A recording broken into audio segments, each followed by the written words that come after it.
na solusyon. Tayo'y mag-ehersisyo, sabay-sabay na tayo.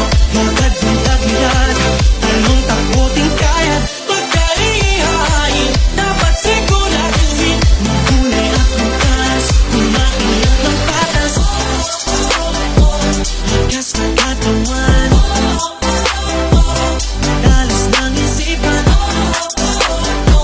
Lakas ng katawan,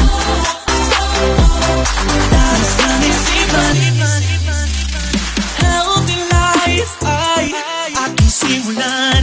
Maging malakas, maging malusog, puso at isipan. Mahusay na guro, yung inyong pamantasan. Hindi magpapatalo dahil laging healthy yan. Tamang nutrisyon, tiyak na solusyon. Tayo'y mag-ehersisyo, sabay-sabay na tayo. Lakad yung tagilid, talon takbo ting